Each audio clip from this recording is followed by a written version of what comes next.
Arav was just 17 when the world came crashing down.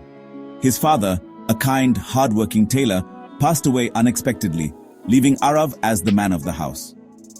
The weight of responsibility pressed down on his young shoulders. He now had to care for his ailing mother and his little sister, Priya. Dreams of university and a brighter future seemed to slip away like grains of sand through his fingers. Every day was a struggle. Arav took up odd jobs, his slight frame straining against the demands of manual labor. He would deliver groceries, work at the local tea stall, and even help out at the carpenter's shop, all the while trying to juggle his studies. The once bright spark in his eyes had dimmed, replaced by a weary determination to provide for his family. His days were long and tiring, but Arav found solace in a small patch of woods just outside his village. It was his sanctuary, a place where he could escape the harsh realities of his life and just breathe. The woods were Arav's escape. Sunlight dappled through the leaves, painting dancing patterns on the forest floor.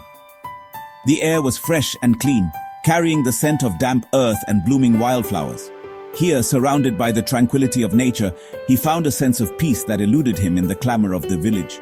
He would sit at the base of his favorite banyan tree, its ancient roots spreading out like protective arms.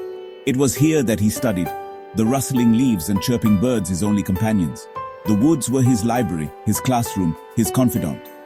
One afternoon, lost in the world of his textbook, Arav didn't hear the approaching footsteps. He was startled by a cheerful voice. "Hello? What are you doing hiding in here all by yourself?" He looked up, his heart pounding, and saw a young woman standing before him, her face framed by a cascade of dark curls. Her eyes sparkled with amusement, and a smile played on her lips. Arav was taken aback. He had never seen this girl before in his village. She was dressed simply, yet there was an air of quiet confidence about her. I was just studying," he stammered, feeling a blush creep up his neck. "In the woods?" She laughed, her eyes twinkling. "That's a first. I'm Anya, by the way. What's your name?" "Arav," he replied, finding his voice. He told her about his family, his father's passing, and his dreams of going to university. Anya listened patiently, her smile fading as he spoke of his hardships. When he was finished, she placed a comforting hand on his arm. "You're very brave, Arav," she said softly. "And don't worry, things will get better. You'll see." That chance encounter in the woods marked the beginning of a beautiful friendship between Arav and Anya. Every day, she would meet him after his chores were done, and they would study together under the watchful gaze of the old banyan tree. Anya, Arav learned, was visiting her grandparents in the nearby town. She was studying to be a doctor, a dream she pursued with infectious enthusiasm.